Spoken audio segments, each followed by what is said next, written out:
Bien, perfecto. Bueno, este es el ejercicio 3 de la práctica 8. Acá tenemos la práctica. Tenemos un bloque de 3 kilogramos que se mueve hacia la derecha con una velocidad de 5 metros sobre segundo, y un segundo bloque de 5 kilogramos que se mueve hacia la izquierda a 2 metros sobre segundo. Lo primero que tenemos que hacer es hallar la velocidad del centro de masa del sistema formado por ambos bloques. Hay un esquemita más o menos. Tenemos el primer bloque, el bloque que yo llamé A, de 3 kilogramos moviéndose a la derecha, y el bloque B de masa 5 kilogramos moviéndose hacia la izquierda. Y lo primero que tenemos que hacer es, entonces, hallar la velocidad del centro de masa. Para hallar la velocidad del centro de masa, básicamente vamos a hacer esto, ¿no? Hacemos la suma sobre la partícula de la partícula iésima, hacemos la masa de la partícula iésima por la velocidad de la partícula iésima. Vamos a sumar tantos términos como partículas tengamos. Y esto lo vamos a dividir sobre la suma de las masas, que básicamente es la masa total. Entonces tenemos acá el término de la masa total de 8 kilogramos, y acá tenemos la partícula A, ¿sí? Básicamente esta es la masa por la velocidad. Fíjense, yo puse un eje en horizontal, un eje X, por lo tanto la velocidad son 5 metros sobre segundos versor I. Esta es la que se mueve hacia la derecha. Y le sumo la otra masa por la velocidad, digamos. Es una masa de 5 kilogramos, y en este caso es una velocidad de menos 2 metros sobre segundo versor I. Este otro bloque se está moviendo hacia la izquierda, por eso al menos. Bien, la velocidad del centro de masa en este caso me da esto, da 0.625 metros sobre segundo versor I, es decir que el centro de masa se estará moviendo hacia la derecha, ¿sí? Fíjense, primero lo que notamos es que aparece el versor I, quiere decir que ese vector solo tiene componentes en la dirección X, lo cual se entiende. Las dos masas se están moviendo en esta dirección, y se mueve hacia la derecha. Bien, bueno, luego lo que tenemos que hacer es calcular la energía cinética del sistema, ¿sí?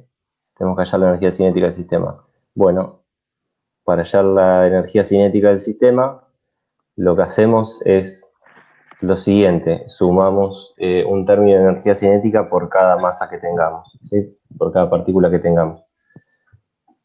En este caso también tenemos toda la información, por lo tanto esto lo podemos hacer. El resultado es 47.5 joules. Esta es la energía cinética del sistema conformado por dos bloques. Bien, luego me pide hallar la energía cinética del sistema en el sistema de referencia del centro de masa, ¿sí? Acá estábamos haciendo todo con un sistema que estaba básicamente fijo al suelo.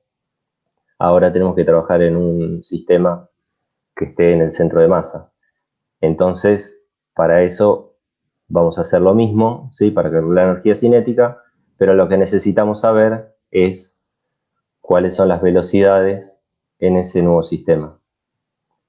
Bueno, la posición del centro de masa está más o menos por acá.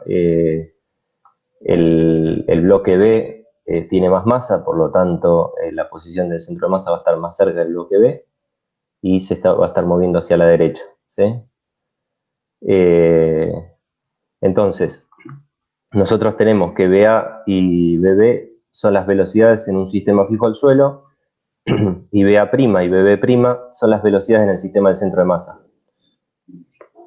Las relaciones que va a haber entre las velocidades y las velocidades del centro de masa son las siguientes. La velocidad B'A, es decir, la velocidad en el sistema del centro de masa, va a ser la velocidad en el otro sistema menos la velocidad del centro de masa. Y lo mismo con B. Nuevamente acá conocemos la velocidad en el sistema fijo al suelo y conocemos la velocidad en el centro de masa. Por lo tanto, estamos en condiciones de calcular la velocidad del bloque A en el sistema del centro de masa. Bien, básicamente esto es como si yo me parase en el centro de masa y me moviese, ¿sí?, solidario a ese punto. Entonces la pregunta es, ¿qué velocidad observo yo ahora de este bloque y de este bloque? ¿Sí? En este caso, la velocidad en el sistema del centro de masa del bloque A da 4.375 metros sobre segundo, versor I, ¿sí? Y la velocidad del bloque B en el sistema primado, ¿sí?, en el sistema del centro de masa, da menos 2.625 metros sobre segundo, versor I. ¿Vamos hasta ahora? No sé si hay alguna duda. Y había una pregunta ahí, yo la contesté por el chat, pero porque preguntaban si no hay que sumar la energía cinética translacional. Entiendo que era en la parte B, ¿no? En la parte B calculás la energía cinética total del sistema parado en el sistema de laboratorio. Entonces ahí vos estás sumando las energías cinéticas de cada partícula usando la velocidad de cada partícula en el sistema laboratorio. Entonces es la energía cinética total esa. Ahora cuando el término de lo que se conoce como energía cinética translacional va a aparecer cuando te pares en el sistema centro de masa. Cuando calcules la energía cinética desde el centro de masa y vas a ver que, bueno, van a aparecer diferencias entre la energía cinética que calculás desde el centro de masa y la energía que calculás desde el sistema de laboratorio. O la forma de escribirla, quiero decir. Bien, exacto. Bueno, entonces ya con con estas velocidades del sistema primado, ¿sí?, del que es solidario, del que está en el centro de masa, calculamos la energía cinética total. Vamos a hacer lo mismo, solo que ahora vamos a usar las velocidades que calculamos recién. Bueno, en este caso, de nuevo, ya las habíamos calculado. Fíjense que ahora la energía cinética que obtenemos es 45.93 joules, es menor, ¿sí? Antes habíamos obtenido 47.5 joules. Bien, ¿a qué se debe esa diferencia? Si hacemos esa diferencia, da 1.56 joules, y si nos fijamos y calculamos este término que está acá, ¿sí?, que es el término del que hablaban recién, es un medio de la masa total por la velocidad del centro de masa al cuadrado, por el módulo de la velocidad del centro de masa al cuadrado. ¿Qué encontramos? Bueno, encontramos que esto es justamente la diferencia entre las dos energías cinéticas. Este es el término del que hablaba yo recién, el término de la energía cinética translacional del sistema. No sé si querés hacer alguna aclaración, Joe. Esto un poco es un ejemplo de lo último que vimos en la clase, en la última clase, ¿no? Cuando escribíamos, yo escribí la expresión general, no hice la deducción, pero escribí la expresión general de la energía cinética para un sistema de partículas, también limitado a dos partículas para hacerlo más sencillo, y veíamos que la energía cinética total la podíamos escribir en función de dos términos. Uno estaba asociado a la energía cinética del centro de masa, que es este último término que acaba de calcular Joaquín acá, y es lo que denominamos el término de energía cinética translacional. Y hay otro término asociado a la energía cinética interna del sistema, que es la energía cinética calculada con la velocidad en el sistema centro de masa.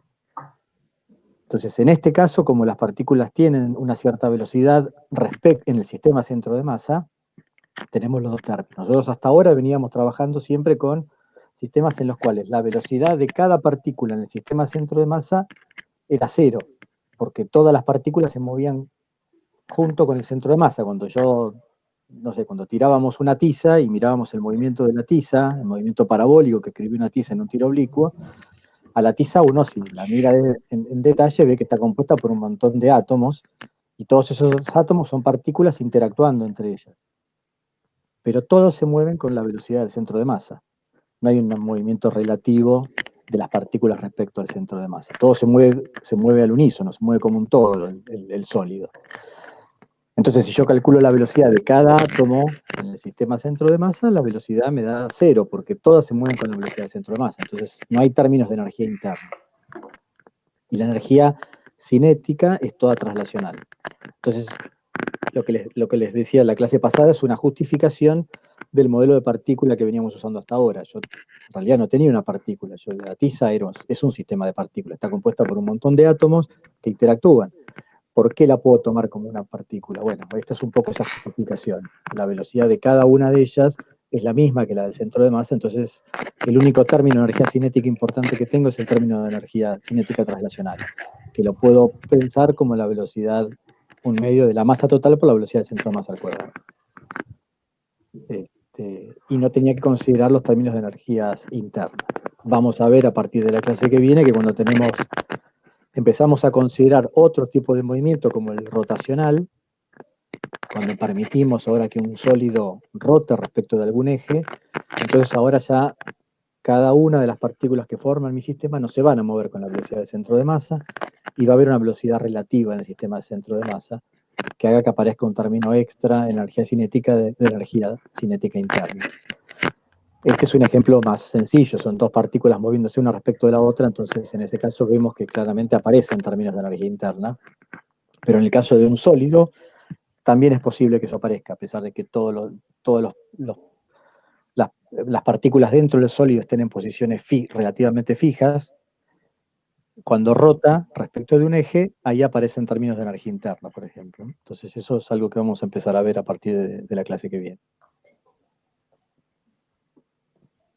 No sé si hay alguna duda con esto o si alguien quiere preguntar algo.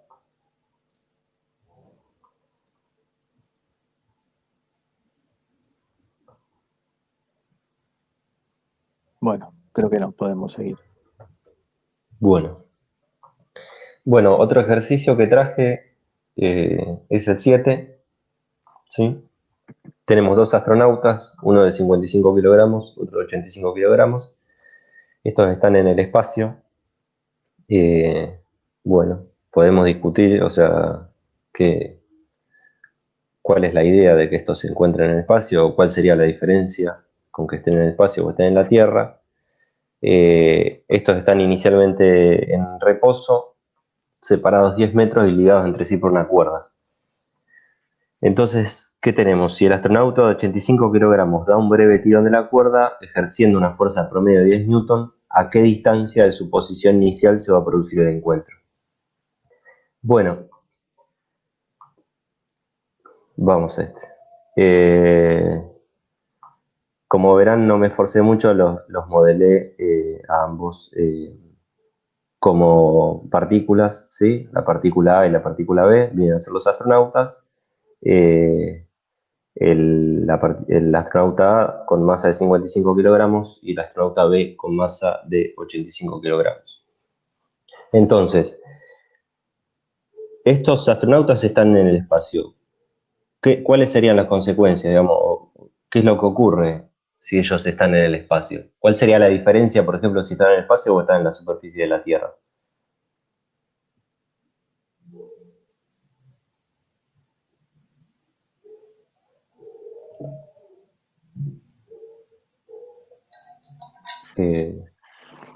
¿Alguien por ahí que me dé una mano con esto o que se le ocurra algo?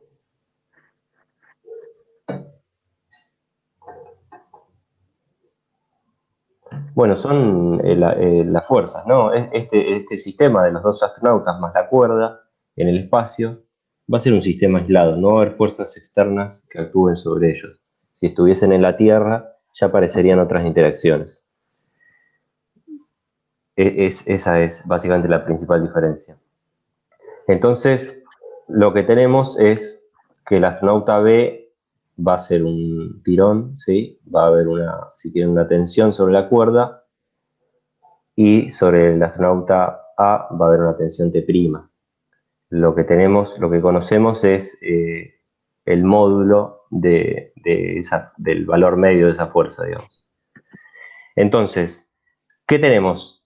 Tenemos que los astronautas más la cuerda va a ser un sistema aislado. ¿Qué quiere decir esto? Que la suma de fuerzas externas va a ser cero, por lo tanto, la cantidad de movimiento lineal del sistema se va a conservar.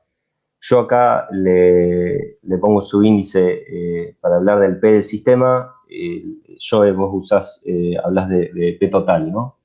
Sí, es lo mismo, sí. Es lo mismo, ¿sí? Esta aclaración es para ustedes, chicos. Cuando yo hablé de P del sistema, es de la misma cantidad que habla Joe cuando habla de P total. Eh, entonces, ¿qué tenemos? Que la suma de fuerzas externas es cero porque es un sistema aislado, entonces la cantidad de movimiento del sistema se va a conservar. Bueno, recuerden la cantidad de movimiento del sistema, la puedo calcular como la masa total por la velocidad del centro de masa. Entonces lo que encontramos es que si P se conserva, la velocidad del centro de masa, si P es constante, la velocidad del centro de masa va a ser constante. ¿Qué tenemos? Antes del tirón, la velocidad del astronauta A es cero, la velocidad del astronauta B es cero. ¿Sí? Entonces la velocidad del centro de masa, que la podría calcular como ma por ba más mb por bb por b sub b sobre la masa total, es cero. Ahora, si la velocidad del centro de masa es constante, entonces luego del tirón que hace el astronauta B, seguirá siendo cero, porque no cambió esta condición, básicamente. La suma de fuerzas externas sigue siendo cero. ¿Qué quiere decir esto? Bueno, básicamente, si el astronauta B comienza a moverse para la izquierda, el astronauta A va a tener que comenzar a moverse hacia la derecha, de manera que la cantidad de movimiento lineal del sistema, este P, que lo podemos calcular como la suma de los P, seguirá siendo cero. Entonces, bueno, tendremos esto, velocidad del centro de masa constante e igual a cero. Era cero antes, no hay fuerzas externas, va a seguir siendo cero. Y recordando que la velocidad del centro de masa es la derivada de la posición del centro de masa respecto al tiempo, lo que tendremos es que la posición del centro de masa no va a cambiar con el tiempo, ¿sí? Es decir, si yo vengo acá y soy capaz de encontrar la posición del centro de masa, ¿sí? Va a seguir ahí a medida que transcurre el tiempo. Entonces, si los astronautas comienzan a moverse y seguimos en la condición de que sea un sistema aislado, ¿dónde se van a encontrar los astronautas? Bueno, estos se van a encontrar en la posición del centro de masa. ¿Esa idea queda o...? Fíjense que hasta Sí acá, queda. ¿sí? Hasta acá la resolución es exactamente igual a la que hice yo del ejercicio 9 de la práctica, ¿no? De la chica que está parada arriba del bote. Todo lo que hizo Joaco hasta ahora, la evaluación que hizo Joaco del problema hasta ahora es exactamente la misma. Tenemos un sistema formado por dos partículas, en ese caso era el bote que lo modelaba como una partícula, poniendo su posición de centro de masa en la mitad del bote, porque pensábamos que el bote era como una barra de longitud L, y la posición de centro de masa de una barra de longitud L vimos que está en L sobre 2. Y la chica, que estaban en dos posiciones diferentes, y en algún momento la chica empezaba a caminar y eso generaba una interacción entre las dos partes del sistema, pero como inicialmente la velocidad del centro de masa era cero, el P total del sistema era cero, como era un sistema aislado, el P debería conservarse, por lo tanto la posición del centro de masa, que es la derivada, perdón, no, la derivada de la posición del centro de masa respecto al tiempo, que es la velocidad, tenía que mantenerse constante. O sea que el razonamiento que hizo Joaquín hasta ahora es exactamente igual al que hicimos cuando vimos el ejercicio 9 de la práctica. No sé si se dan cuenta de la similitud entre los dos. Si miran el razonamiento que hicimos, es exactamente el que hizo Joaquín hasta ahora.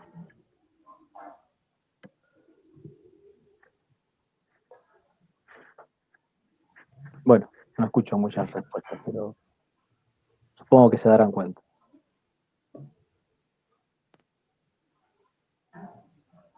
Bueno. Bien, entonces, básicamente, la pregunta entonces que me tengo que hacer yo es cuál es la posición del centro de masa. ¿Sí? Eh, bien, entonces, este es un problema en una dimensión. Yo acá puse un eje X, ¿sí? Un sistemita, un solo eje necesito, un problema en una dimensión. Así que, básicamente, hallar la posición del centro de masa va a ser hallar el X del centro de masa. Bien, yo puse el origen donde está el astronauta A, por lo tanto, acá voy a poner 0, ¿sí? X sub A es 0, y recordando que la cuerda tiene 10 metros de largo, X sub B va a ser 10 metros. Bueno, calculamos la posición del centro de masa, y esta me da 6.07. Ahí este es el punto donde se van a encontrar. ¿Sí? Entonces, ahora ya encontramos dónde se van a encontrar. Ahora tenemos que calcular el tiempo transcurrido desde que el astronauta tira la cuerda hasta que se encuentran si el tirón se ejerce durante una décima de segundo. Bien, entonces, si el tirón se ejerce durante 0.1 segundos, lo que vamos a utilizar son dos cosas. Uno, que el impulso es la variación de P, y otra, que el impulso es igual, acá, perdón, esto está mal, las barras de módulo no van, el impulso va a ser igual a fuerza media por delta T. ¿Sí? Esto lo vieron un poco en la teoría, pero se puede discutir. Básicamente, lo que hacemos es pensar en una fuerza media, y con ahí alguna matemática uno encuentra que el impulso lo puede calcular de esta forma.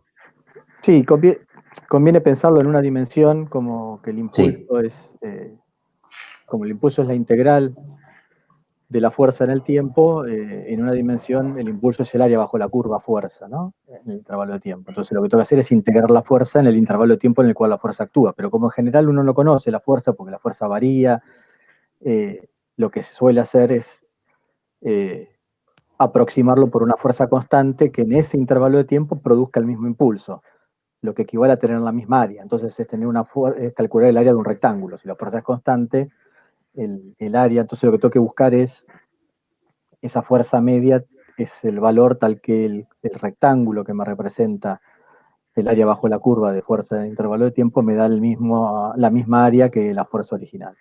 Es una aplicación del teorema de valor medio del cálculo, si quieren, a este ejemplo o a esta aplicación o a esta definición de impulso como integral bajo la curva.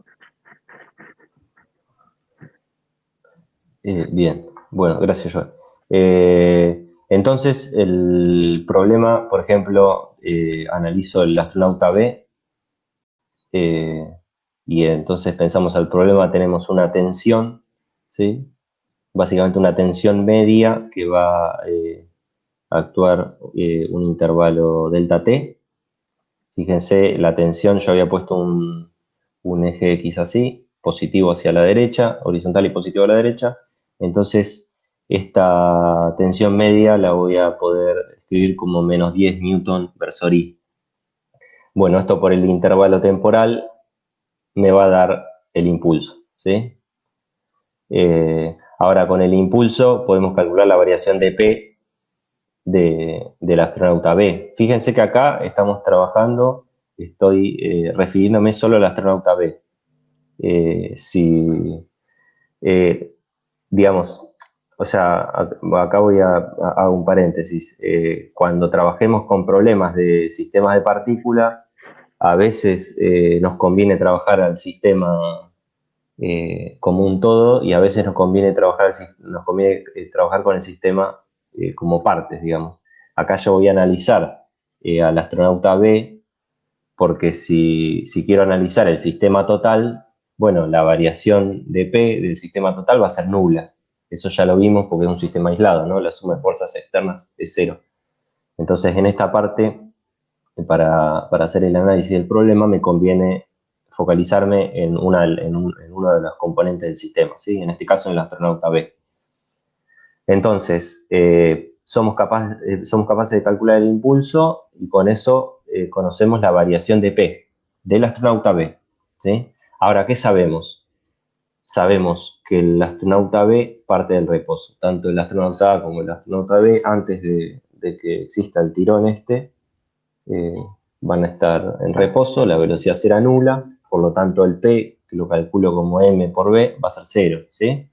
Entonces el impulso va a ser directamente igual a la cantidad de movimiento lineal del astronauta B final, ¿sí? Es decir, a M por B. Entonces, ¿qué hacemos acá? Bueno, acá podemos calcular la velocidad del astronauta B luego de que se ejerza el impulso, ¿sí? Acá quiero hacer un comentario sobre este ejercicio. Fíjense que acá yo tengo dos valores, uno arriba y otro abajo. En este ejercicio, si aproximamos, arriba fíjense que básicamente lo que hice fue redondear. Si redondeamos, después nos vamos a encontrar con mucha diferencia en, en el valor calcular el valor de t, ¿sí? Acá, por ahí la recomendación en este ejercicio es no aproximar mucho. La velocidad entonces del astronauta B, acá me falta un menos, ¿no? Este que está acá arriba, es menos 0.0117 metros sobre segundo, versor I. El astronauta B, este que está acá, se va a mover hacia la izquierda, por eso el menos. Bien, entonces ahora, si conocemos la velocidad, básicamente lo que tenemos que hacer es cinemática.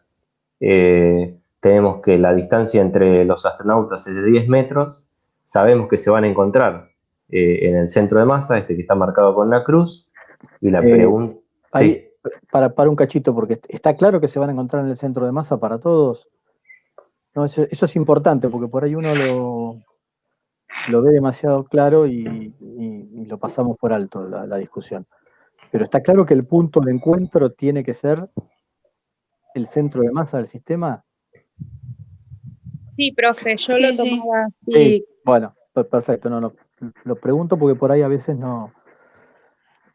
Nosotros por ahí lo vemos demasiado claro y lo damos por sobreentendido, pero es un punto importante para discutir, porque si no vemos eso, no tenemos forma de resolver el problema, ¿no? Como el punto de encuentro significa que las dos partículas van a estar en la misma posición, y si están en la misma posición, tienen que estar en el centro de masa, porque el centro de masa tiene que ubicarse en la posición de las partículas. Así que el punto de encuentro tiene que ser necesariamente el centro de masa. claro. Tienen ahí por ahí, yo veo por ahí, dos formas veo yo que podrían convencerse. Una es, si les gusta convencerse con las cuentas, fíjense que cuando se encuentren, XA y XB van a ser lo mismo. De acá los puedo sacar como factor común y básicamente va a quedar MA más MB por la posición, digamos, y MA más MB me da M grande, se me va a ir el término de la masa total de arriba y abajo, y me va a quedar que la posición del centro de masa es esa X que comparten estos dos, ¿sí? De esta forma podrían convencerse. Y la otra es haciendo ese análisis que hice yo, ¿no? O sea, pensamos a la posición del centro de masa como la posición donde, si yo quiero modelar ese sistema como una partícula con la masa total en ese punto, bueno, ese punto va a ser la posición del centro de masa. Si se encuentran, las dos masas van a estar en el mismo punto. Ese punto no le queda más que ser el centro de masa. Entonces, cinemática vamos a hacer, básicamente. Tenemos la velocidad que adquiere B, Además, fíjense lo siguiente, el tirón se ejerce durante una décima de segundo. Luego del tirón no existen fuerzas sobre B, sobre el astronauta B, este se moverá con velocidad constante. Entonces, el tramo que tiene que recorrer, la distancia que tiene que recorrer B hasta el centro de masa es esta, 3.93 metros. ¿Sí? Entonces acá hacemos un poco de cinemática. El astronauta B comienza en X0 10 metros. Fíjense que yo recuerden que puse el origen donde está el astronauta A. Y en un tiempo T1 llega a la posición 6.07 metros con velocidad constante. Bueno, si tengo velocidad constante voy a usar lo siguiente. X será X0 más B0 por T, donde tengo X, tengo X0 y tengo B. De esta manera calculo el tiempo. Fíjense, acá está lo que yo les comentaba hoy. Si aproximo la velocidad, si la trunco, el tiempo me va a quedar en 393 segundos. ¿Sí? Ahora, si no la trunco, si la velocidad que uso en cinemática es 0.0117 metros sobre segundo, el tiempo me va a dar 335 segundos. ¿Sí? Por eso, en este ejercicio, por ahí no conviene aproximar. Sí, es un 20% casi que le está cerrando, se aproxima, porque es de 0,01 a 0,0117 tenés como un 20% ahí de diferencia, así que está bien. El tiempo también se te va, Es bastante. lineal, el tiempo se te va en un 20%. Claro. Y además porque, por lo siguiente, el análisis que quise hacer yo es, bueno, ahora, ¿qué pasa si analizamos al astronauta A? ¿Sí? Entonces, bueno, ahí me encontraba con una diferencia de tiempo bastante grande entre los dos. Mm. Bueno, o sea, con esto ya podríamos responder el enunciado, ¿sí? Tardan en encontrarse 335 segundos, ¿sí? Ahora, podría haber esto, 3.35, 3.35, ¿no? 335. 335, ¿da? Ah, Sí, la velocidad es bastante baja. claro, esa es chiquita. Es un montón de tiempo, sí, a mí Claro. yo me quedé igual. Pensé que Eh, está bien, no hice las cuentas yo, pero sí, está bien. mm, 335, o sea, 5 la, minutos. sí, la velocidad es bastante baja, sí. Qué lindo. Ah, Además en el espacio, yo me imagino que eso debe haber sido una eternidad para los astronautas. sí. Bien, ahora, ¿qué pasa si analizamos al astronauta? Bueno, eh, esto lo podemos pensar un poco. Si estos dos muchachos se empiezan a acercar y se encuentran en el mismo punto, o sea, debería haber diferencias entre el tiempo que tardan en encontrarse. La respuesta es no. Claramente recorren distancias distintas. ¿Sí? Bueno, esto ocurre porque tienen masas distintas. Por lo tanto, van a tener velocidades distintas. Entonces, analicemos el astronauta A. Básicamente, hacemos el mismo análisis que antes. Tenemos una tensión media, que en este caso es hacia la derecha, 10 newton versus I. El tirón duró una décima de segundo. Entonces, calculamos delta P. Nuevamente, la cantidad de movimiento lineal inicial es cero, porque parte del reposo del astronauta. De nuevo, fíjense que acá estoy analizando una de las partículas del sistema. ¿Sí? Estoy haciendo foco en una de las partículas del sistema. Bien, entonces el P final del astronauta A básicamente va a ser el impulso que calculamos. De esta manera calculo la velocidad del astronauta A. De nuevo acá fíjense, si aproximo esto como 0.02, después me voy a encontrar con bastante diferencia. Entonces acá en un cuadrito puse el valor que usé después, 0.018 metros sobre segundo versus I. El astronauta se mueve hacia la derecha. Bien, entonces, nuevamente cinemática. Parte de x0 igual a 0, este parte del origen, y va a llegar a la posición 6.07 metros en un tiempo T2, ¿sí? Nuevamente con velocidad constante. Entonces, hacemos cinemática acá y usando este tiempo el tiempo que está acá abajo, 0.018 metros sobre segundo, en la velocidad de esta, esta velocidad, nos encontramos con que el tiempo será 337 segundos. Fíjense que acá el otro nos había dado 335, ya es una diferencia bastante más pequeña, ¿sí? El problema era que cuando aproximaba me encontraba con diferencias temporales muy grandes y esto no podía ser así, digamos. Eh, de nuevo esta discusión, si se encuentran en este punto, en el mismo punto, deberían tardar lo mismo en llegar hasta ahí. ¿Hay alguna duda? Hay alguien ahí que está queriendo hablar, pero no se escucha.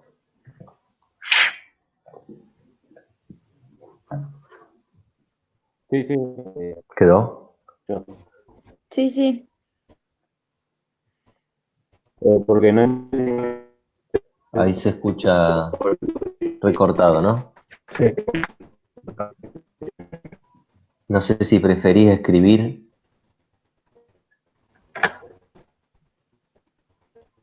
Sí, porque no se escucha, como que se corta. Pregunta, ¿por qué para A pusiste 6,07 y no 3,93? Bueno, volvamos acá. Acá hice un diagramita.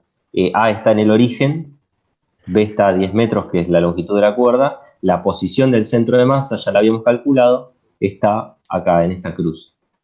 Entonces, la partícula B tiene que recorrer una distancia de 3.93 metros.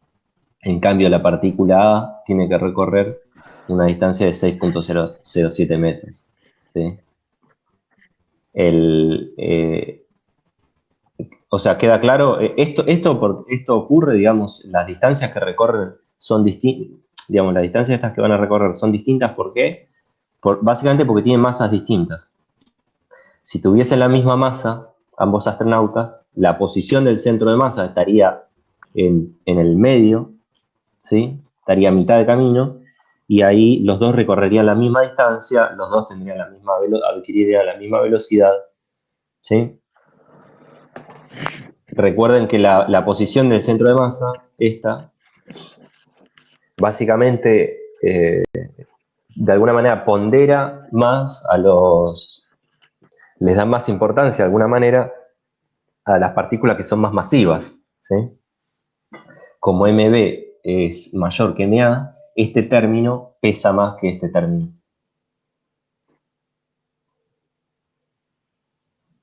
Entonces la posición del centro de masa para dos partículas siempre está en el medio de la línea que las une y más cerca de la partícula más pesada, más másica, con mayor masa, que es lo que pasa en este caso. La posición del centro de masa está más cerca de B que de A. Como decía Joaquín, si las masas fueran iguales, ahí sí, la posición del centro de masa estaría en el medio y las dos recorrerían lo mismo. No sé si responde a la... Sí, sí, ahí Si dije, ahí, aclaró. sí. Y Sí, el chico... había alguien más, sí, había alguien que quería preguntar, había un chico que quería preguntar algo, pero no lo escuchamos. Si querés escribirlo, la pregunta por el chat.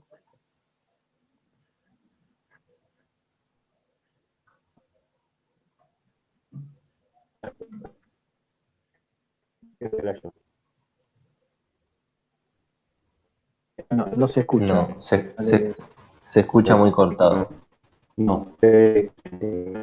muy robótico se escucha.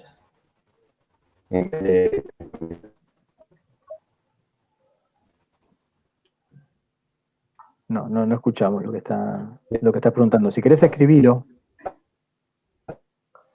Sí, por ahí a él también se le dificulta escuchar, por ahí alguien le puede escribir en el chat que escriba la pregunta, que se le escucha muy mal.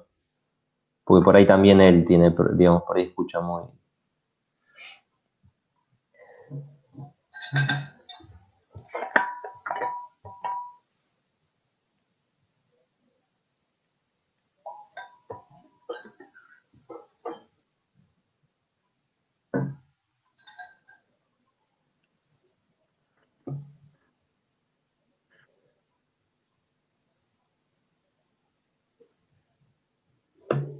bueno, ahí le escribí, pero a ver. Ah, preguntaba sobre el tiempo que sacó de 393 segundos al principio. Bien, bien. ¿Por qué puso un término menor? Bien, bueno, por lo siguiente, ¿está ahí conectado? Pues yo no veo, no sé si él se está yendo y saliendo, entrando y saliendo, o es otro. Ah, la diferencia con el 335 me parece que no entendió. Pero esta diferencia me parece Claro, que sí, es sí, sí, esta diferencia es. Sí, esta diferencia. Bueno, esta diferencia básicamente ocurre porque acá, sí, en cinemática, lo primero que hice yo fue aproximar la velocidad como 0.01 metros sobre segundo y hallé un tiempo de 393 segundos. Cuando fui a hacer el cálculo con el astronauta A, me encontré que había una diferencia de tiempo muy grande, ¿sí? Lo que me llevaba a la conclusión de que no podía aproximar este término. Este es el que no puedo aproximar, ¿sí? Entonces, ¿qué es lo que hice? No lo aproximé y usé este. Básicamente vine a hacer cinemática, vine a hacer esta misma ecuación con la velocidad de esta de 0.0117 metros sobre segundo, ¿sí? Y ahí hallé acá, esto que está acá, con esta velocidad hallé este tiempo, ¿sí? Esto es básicamente sin aproximar, o aproximando menos si se quiere. O sea, este lo descartamos, este básicamente hay que descartarlo. Este no va, ¿sí? El, el que deberíamos usar es este. Ahí está, ¿No? sí, sí. Ahí dice que ¿Quedó? ahí se entendió, sí. Bien, bien. Bueno, preparé, tengo... podemos hacer el 8. Podemos hacer este ejercicio. Con este estamos, entonces, no queda ninguna duda. Podemos seguir.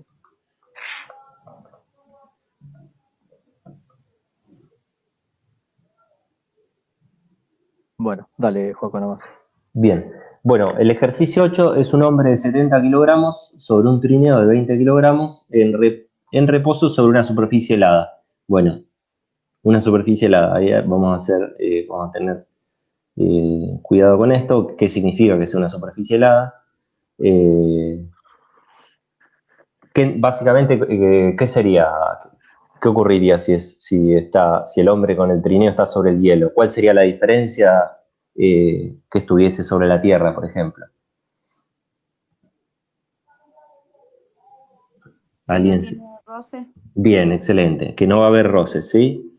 No va a haber roce con el suelo. Entonces, ¿qué tenemos? Que el hombre tiene en sus manos una escopeta con la cual desea acelerar el trineo para que éste adquiera una velocidad de 0.2 metros sobre segundo, ¿sí?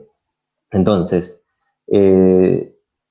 ahora, si el disparo de la escopeta ejerce un impulso de 25 kilogramos metros sobre segundo sobre el proyectil y la masa de este es de 35 gramos, ¿en qué dirección debería apuntar?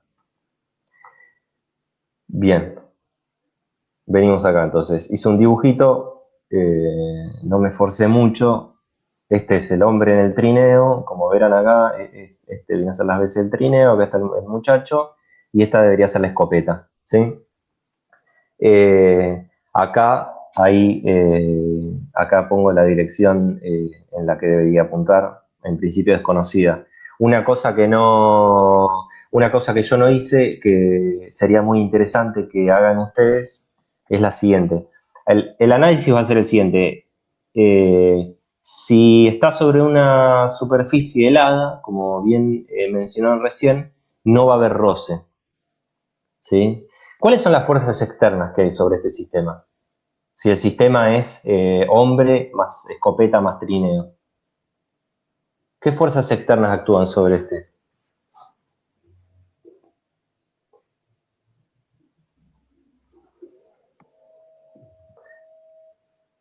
Hola. A ver, alguien, no es tan difícil. ¿Qué fuerzas externas actúan sobre el sistema hombre, trineo, escopeta? ¿Qué agentes están haciendo fuerza sobre ese sistema? La escopeta, No, Eso es parte de mi sistema, la escopeta. Ah, ok. El hombre. Está el hombre sentado ahí en el trineo con la escopeta en la mano. Todavía no disparó nada. Vamos a ponerlo antes. El peso, ahí me dicen, por ahí alguien me dice el peso, y alguien puso normal y peso. Normal, claro. Claro. Bueno, Las fuerzas perfecto. externas son esas. La Tierra hace una fuerza sobre mi sistema, que sería igual a lo que llamamos peso total, y la superficie del hielo hace una fuerza normal porque tiene una cierta rigidez y no quiere que el trineo la atraviese, entonces para mantenerlo en posición, le hace una fuerza que llamamos fuerza normal, es también vertical y apunta hacia arriba y son iguales y opuestas.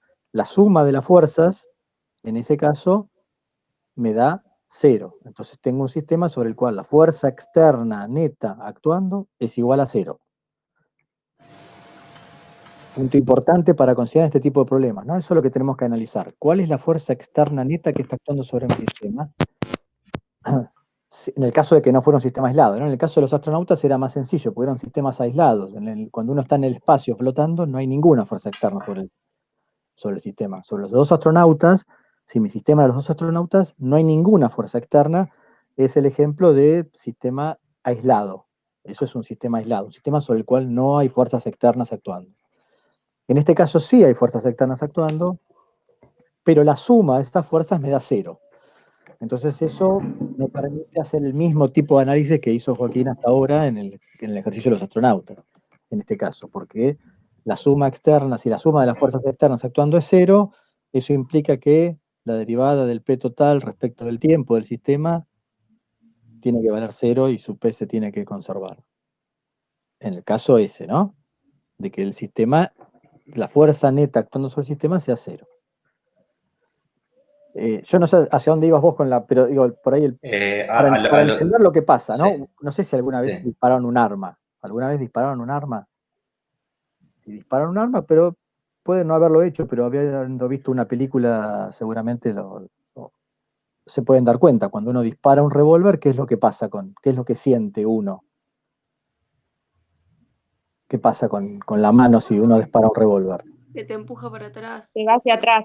Exacto, hay un retroceso, ¿no? Hay un cierto retroceso, en general es de la mano, porque uno lo que hace tratar es de tener el brazo, cuando está disparando un arma, tiene que tener el brazo en una cierta posición fuerte, justamente para sostener ese retroceso que va a experimentar, que le produce el revólver cuando dispara, o la escopeta cuando dispara. Si uno tiene la mano suficientemente fuerte, y suponemos que es todo un cuerpo rígido, nuestro cuerpo, ese retroceso lo va a experimentar todo nuestro cuerpo. Y en este caso particular, si suponemos que además el hombre está sentado arriba del trineo, lo que esperamos es que ese retroceso lo experimente todo el sistema hombre más trineo. Como no hay roce entre la superficie del trineo y la superficie del piso, cuando el señor dispare, vamos a suponer primero que está disparando en forma horizontal, tiene la Ese escopeta en era. forma horizontal. Por eso te digo, primero pensemos eso como para poder entender qué es lo que pasa y después vamos un poquito más en detalle al ejercicio. Si Claro, dispara en forma eso. horizontal y dispara hacia la izquierda, como estaba dibujado en el dibujo que hizo nuestro artista de Bellas Artes ahí. Ahora iba, ¿se escucha ahí? Sí. Sí, sí, sí. A eso iba, ese es el análisis que le iba a proponer Bueno, dale. que Entonces ustedes hagan. seguilo vos que tenés pizarrón ahí por ahí, es más fácil. Claro, eso. Avíseme si se llega a ver bien. Sí, supongamos, tenemos un sistema, unos ejes, vamos a poner unos ejes Hacelo X, Y, un poquito más grande, hacelo, Juanjo, así. un poco más grande. Que Bueno, aprovecha el pizarrón, porque sí. por ahí en la pantalla después se ve un poco más chiquito. Bien, a ver. Tenemos un sistema, unos ejes X, Y, ¿se ven ahí? Sí, ahí se ve perfecto. Bien, entonces, las fuerzas dijimos, tenemos el peso. Está metando. Ahí va, el peso y la normal. ¿Sí? Esas son las dos fuerzas externas que hay sobre este sistema. Entonces, vamos a hacer lo que a mí me gustaría que tengan en la cabeza. A ver si puedo sacar esto un poco. Lo que me gustaría que tengan en la cabeza es esto. el análisis que veníamos haciendo antes, a ver si me acerco un poco, el análisis que veníamos haciendo antes es el siguiente. La suma de fuerzas externas es igual a 0, entonces el P total se conserva, ¿sí? Esto es constante. ¿Está bien? Ahora, en este caso, hay una cosa que ya nos damos cuenta rápidamente. ¿Hay componentes de fuerzas en la dirección horizontal, en este caso?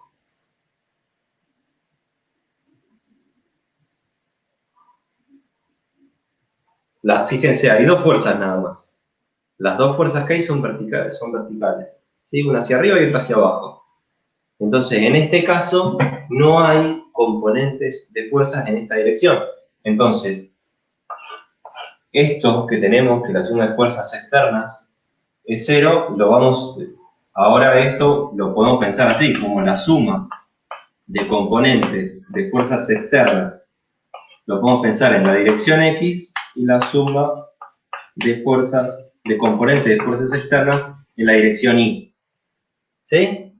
Acá sabemos, esto lo podremos escribir como la normal menos el peso. ¿Sí? Y en principio esto va a ser 0.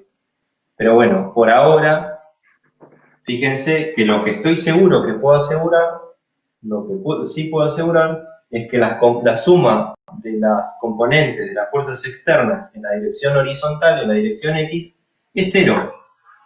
¿Por qué? Porque no tengo ningún término acá. ¿Sí? ¿Eso qué quiere decir? Bueno, esto quiere decir que la componente de la cantidad de momento lineal del sistema, ¿sí? El P total, la componente X del P total, va a ser constante. ¿Sí? Entonces, ¿qué podemos pensar? Pensemos qué pasaría si el hombre dispara, de manera horizontal. ¿Sí? Tenemos entonces, voy a hacer un poco más sencillo. Ese cubo, ¿se ve? ¿Se llega a ver ahí? Sí, está un poco clarito, pero se ve.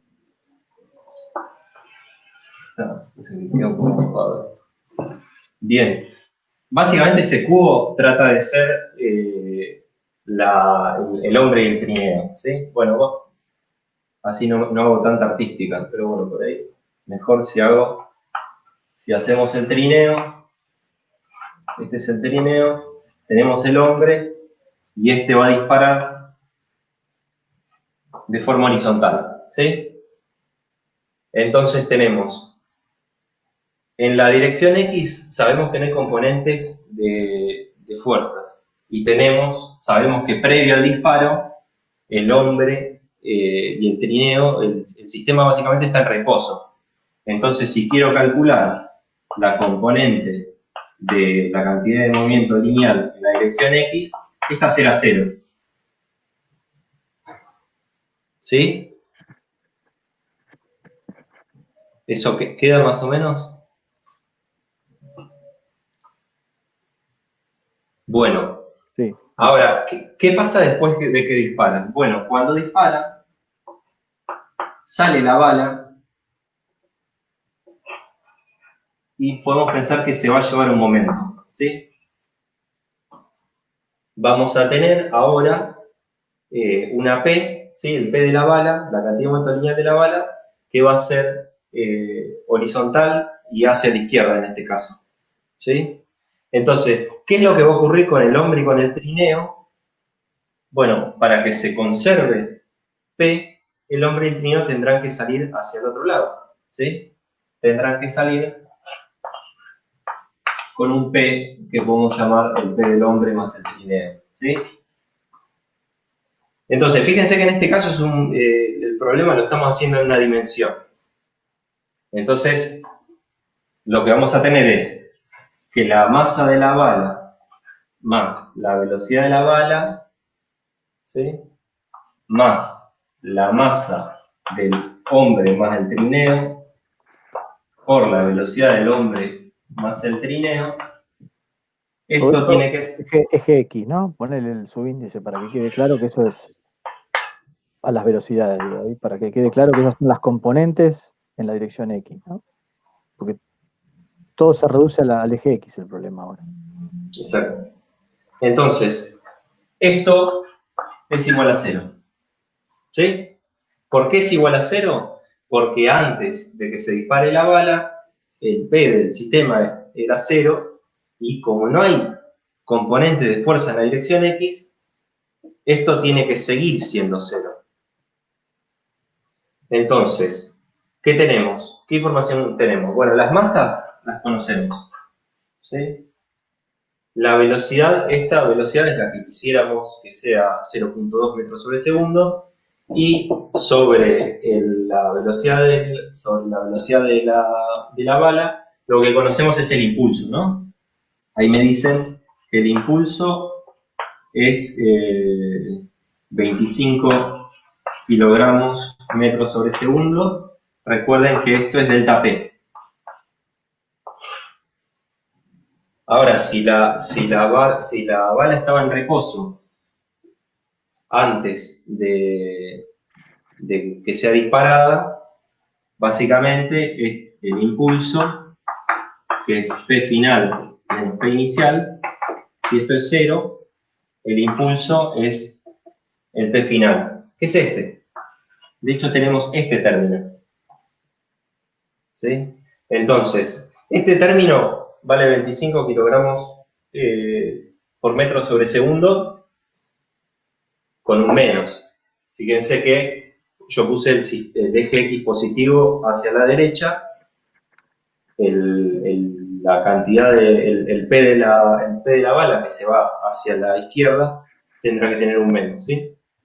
Entonces, esto lo conocemos, es menos 25 kilogramos metros sobre segundo, ¿sí? Más la masa del hombre más el trineo, que da, la suma creo que da 90, si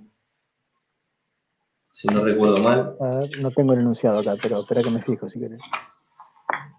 Lo tengo acá.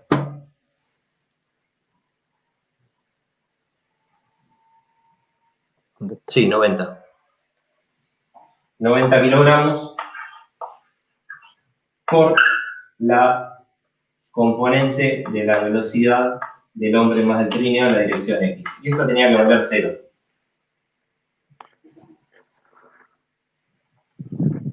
¿Sí?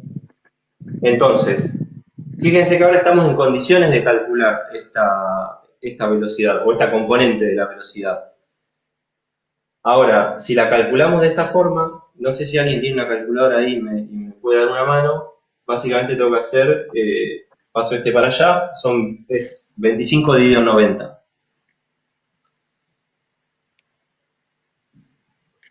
0.277. Bien, 0.27. Es mayor a la velocidad que necesitábamos, ¿no? Entonces lo que está ocurriendo es que si el hombre dispara de manera horizontal, el trineo sale muy rápido, ¿sí?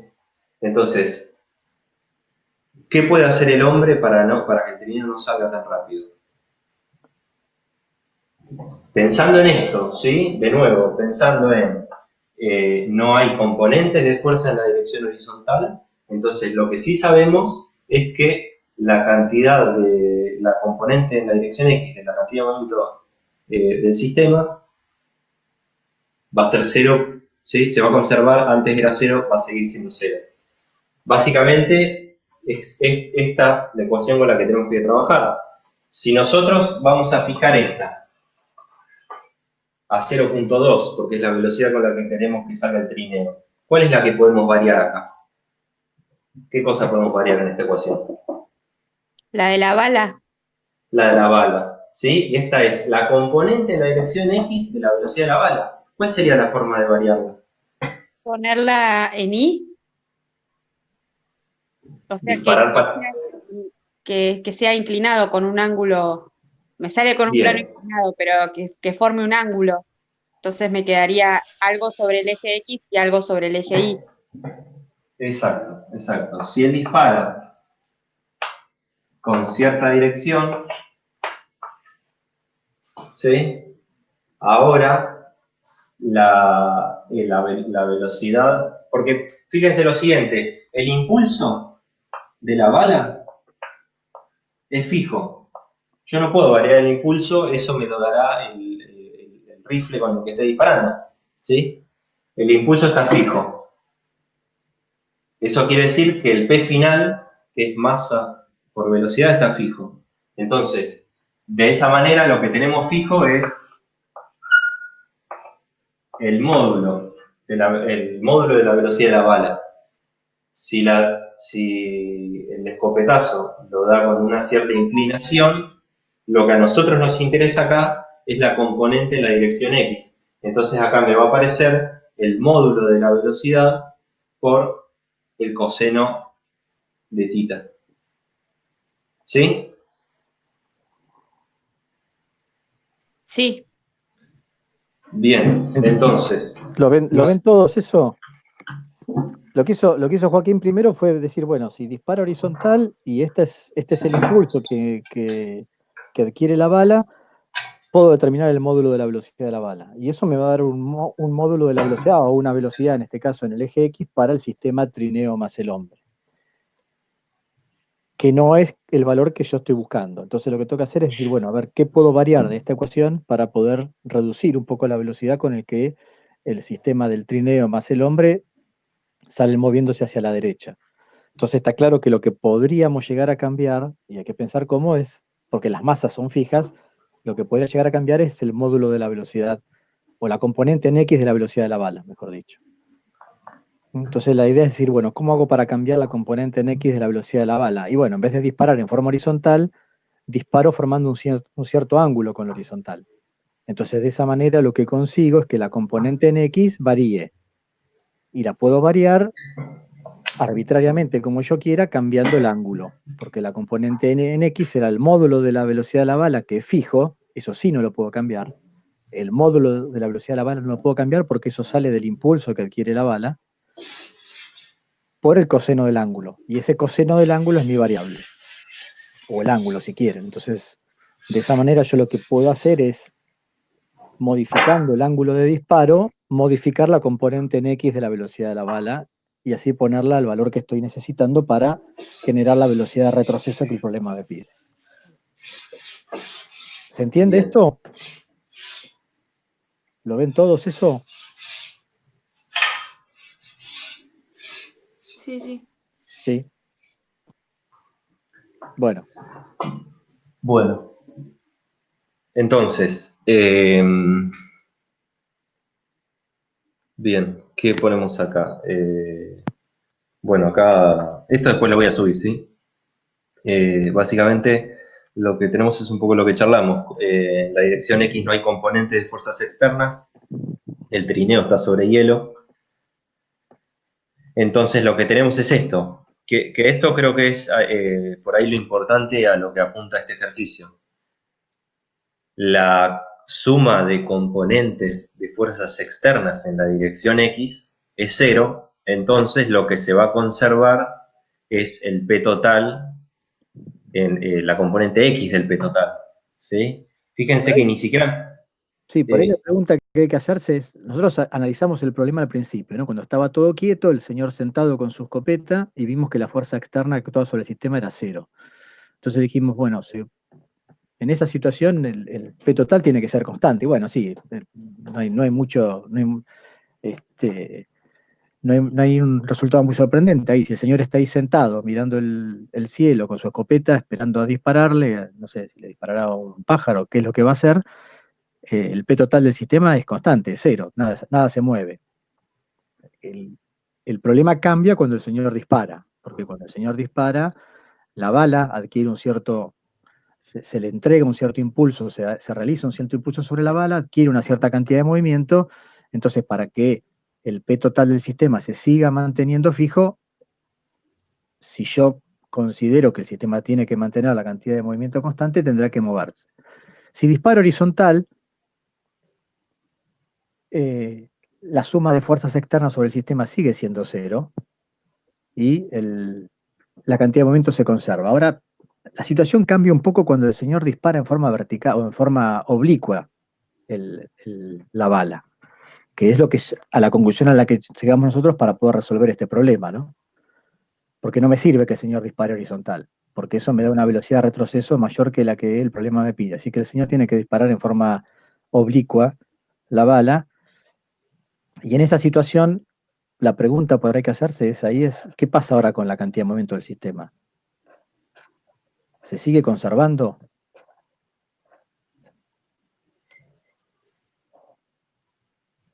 ¿Qué opinan ustedes ahí?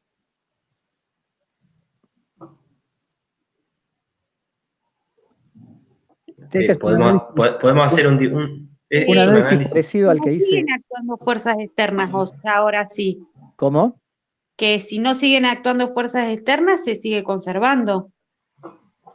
Está bien. Bueno, Por ahí, pero la vamos. forma de verlo es, piensen un poco el análisis que hice yo con el problema del bloque que caía sobre el carrito, sobre el vagón de tren. ¿No? ¿Se acuerdan de ese problema? Creo que es el último problema que hice en la clase del otro día. Un bloque, una caja que caía sobre un vagón de tren. Entonces yo me pregunté lo mismo, y dije, ¿se conserva la cantidad de movimiento? ¿Hay fuerzas externas actuando? ¿Hay una fuerza neta externa actuando? Y lo que hice simplemente fue dibujar las direcciones de la cantidad de movimiento inicial y final. Y mirar esas Eso. flechas. Eso fue lo que hice. Que por ahí ahora Joaquín puede hacer. Exacto. Si disparo la bala con cierta dirección, ¿sí? El P de la bala será este. ¿Está bien? ¿Se ve ahí?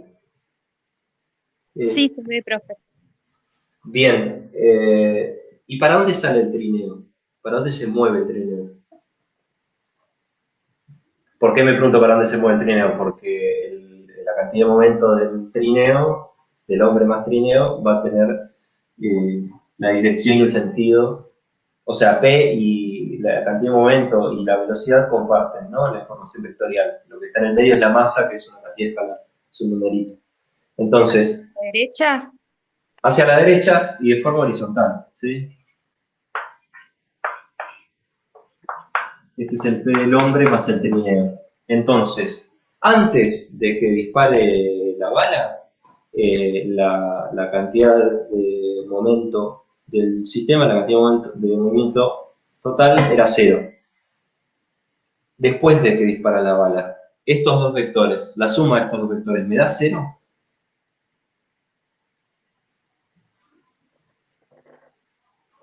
Independientemente del largo que dibujó ahí los vectores de cantidad de movimiento de la bala y del sistema, la suma de esos vectores, ¿puede darme el vector nulo? No, no hay forma, ¿no? Ahí están contestando un Porque par. la dirección que tienen. Claro, Exacto. para Eso. que la suma de dos vectores me den nulo, necesito sí o sí que sean iguales y opuestos. Tengan que tener la misma dirección, igual módulo y sentido opuesto. Esos dos vectores no cumplen con esa condición, sus direcciones son distintas. Entonces, no hay forma de que la cantidad de movimiento total del sistema final sea nula. Si inicialmente era 0 y en el estado final no es 0, entonces la conclusión es, ¿se conserva la cantidad de movimiento total del sistema?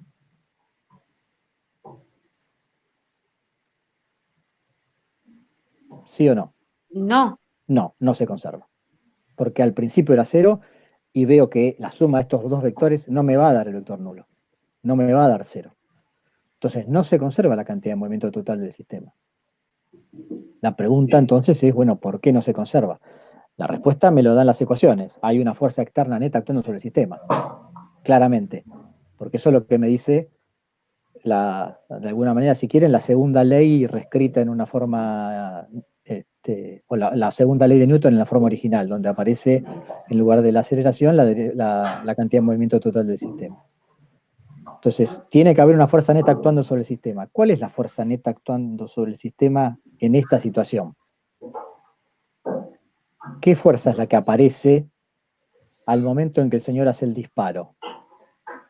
Entonces, acuérdense de un par de ejemplos que yo di. ¿Qué pasa? Yo di el ejemplo de cuando saltamos arriba de una balanza.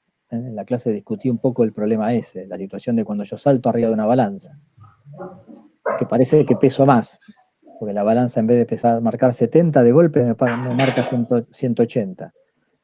¿No? Digo, uf, estoy comiendo demasiado en esta cuarentena. No, no ese es el problema. Claro, ahí me están contestando por el chat. La normal.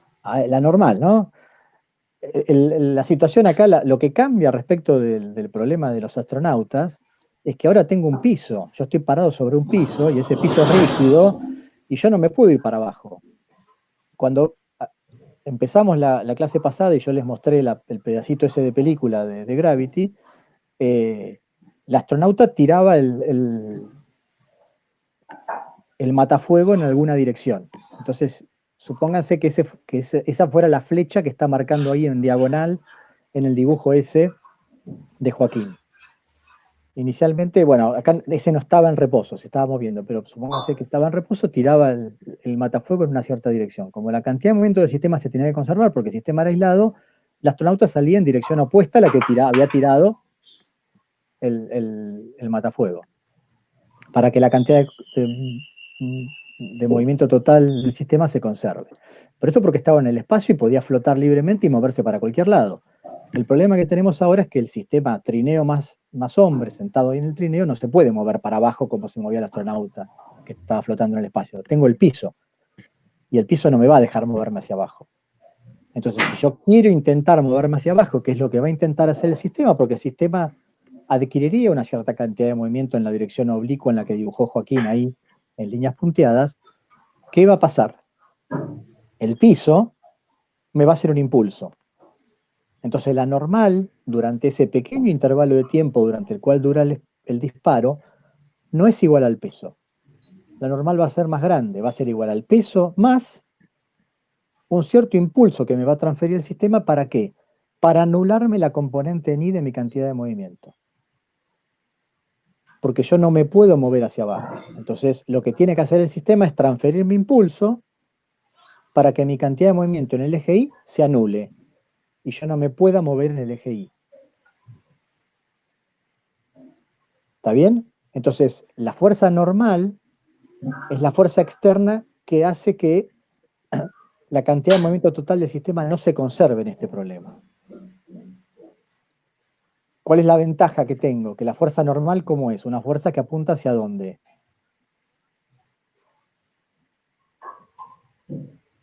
¿Qué dirección tiene la normal?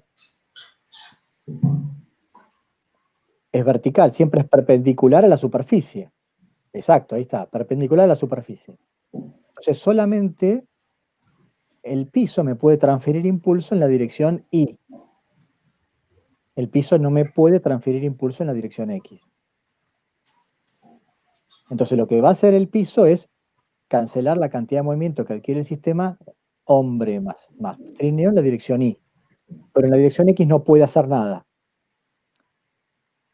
Entonces, si bien la cantidad de movimiento del sistema no se va a conservar, y esa es la conclusión importante que tenemos que sacar acá, no hay componentes de fuerzas actuando en la dirección X. Entonces, como la conservación es una ecuación que tiene dos componentes individuales independientes, si bien no se conserva la cantidad de movimiento en el eje Y, sigue valiendo que la sumatoria de fuerzas externas en el eje X es igual a 0.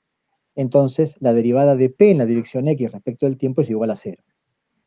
Por lo tanto, la componente en X de la cantidad de movimiento total lineal del sistema se conserva. Solo la componente en X, y eso es lo que está usando Joaquín en este ejercicio para resolver, que es el análisis por X al principio. Él ya vio de entrada que no había componentes de fuerza en el eje X, entonces eso le permitía plantear la conservación de la cantidad de movimiento en el eje X. Pero solo en esa componente. No puedo decir que la cantidad de movimiento total del sistema se conserve en este caso, porque no es cierto. Y lo vemos del dibujo que está en el pizarrón. Tengo dos flechas que nunca me pueden dar el vector nulo. Entonces la cantidad de movimiento total del sistema no puede darme 0, y como al principio era 0, la conclusión es muy sencilla. La cantidad de movimiento total del sistema no se conserva.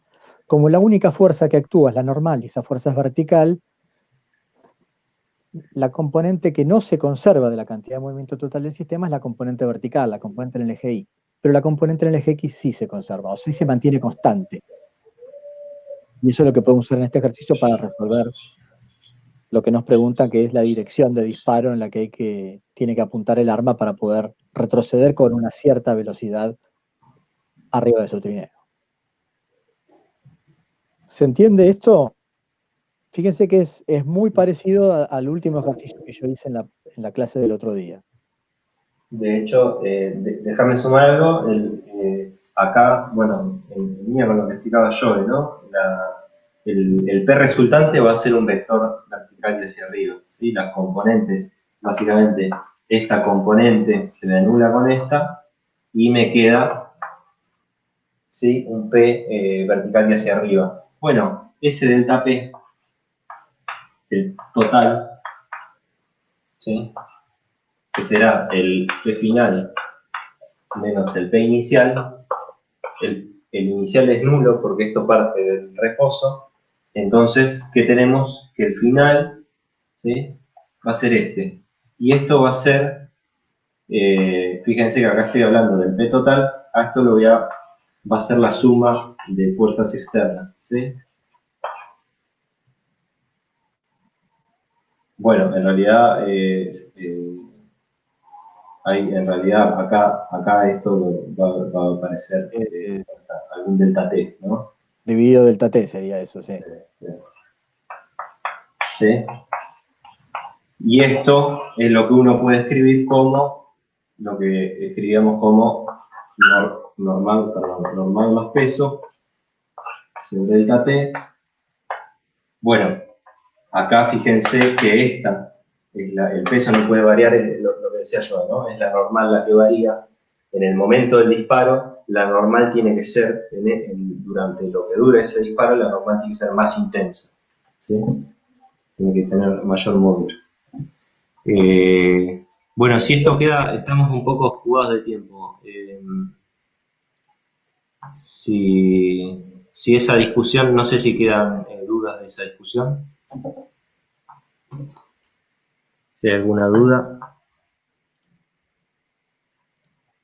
Si no les puedo mostrar, esto lo voy a subir, pero cómo realizar la primera parte, que es lo que estuvimos charlando, básicamente es esto lo que hablábamos, ¿no?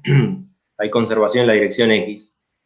Entonces, la componente de la velocidad en la dirección X uno la calcula como el módulo por el coseno de tita. Y entonces tenemos la ecuación, esta es la ecuación que teníamos antes, ¿sí? La que ya había escrito yo, pero ahora aparece acá el coseno de tita. De esta manera uno ya tiene toda la información. Esta es la velocidad con la que quería que salga el trineo.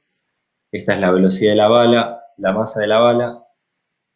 ¿Sí? Fíjense que esto es el impulso, son esos 25 kilogramos por metro sobre segundo. Y de esta manera uno puede calcular el ángulo. ¿Sí? Y de nuevo, lo que decía yo, acá en lo que hay que remarcar es, no hay conservación de la cantidad de movimiento lineal del sistema. Sin embargo, eso no me imposibilita a resolver el problema, digamos. Con que haya conservación de una de las componentes, yo estoy pudiendo resolver este problema.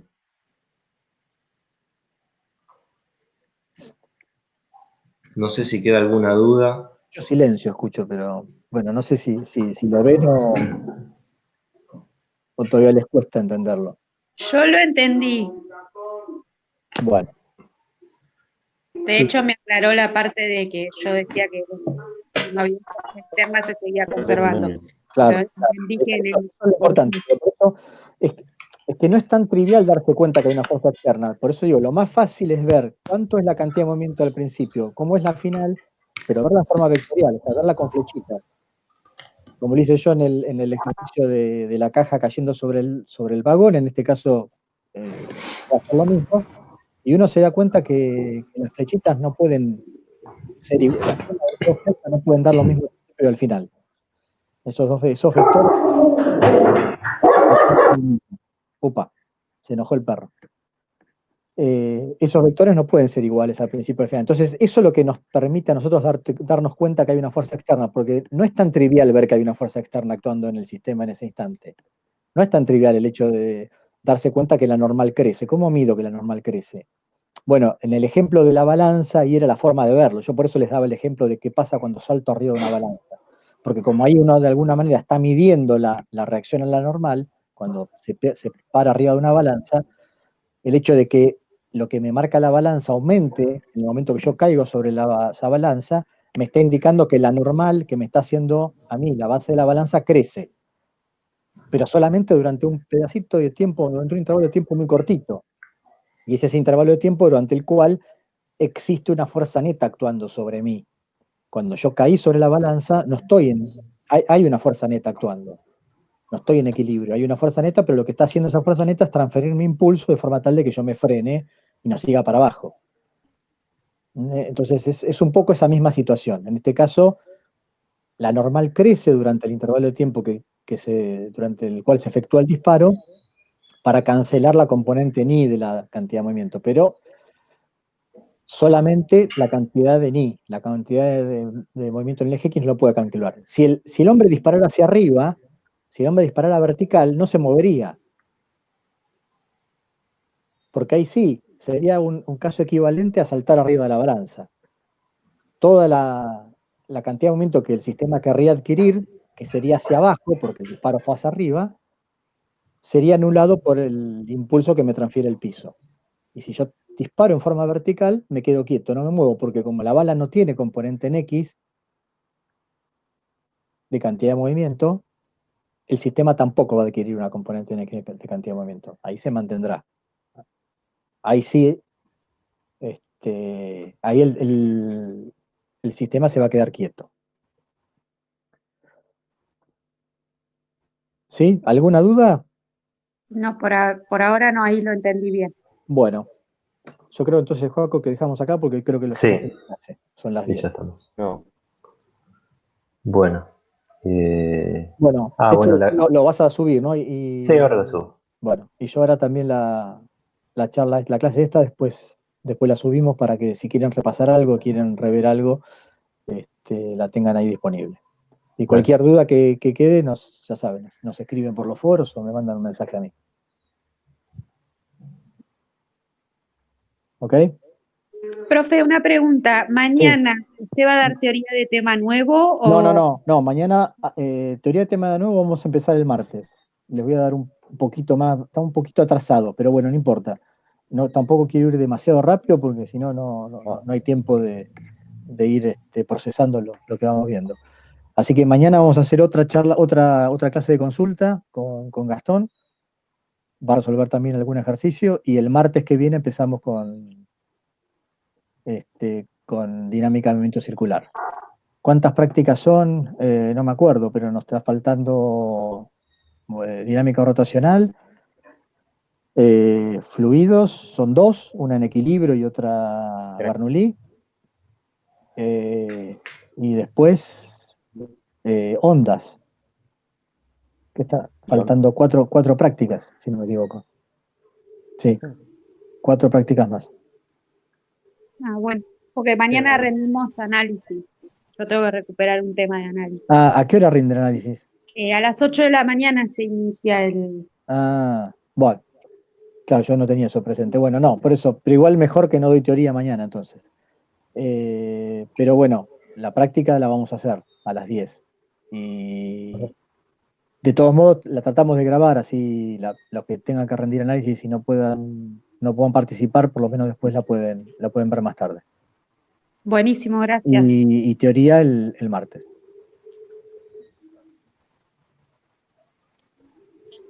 ¿Ok? Bueno, nos vemos mañana entonces. Bueno, Hasta luego. chao. Hasta luego. Hasta mañana.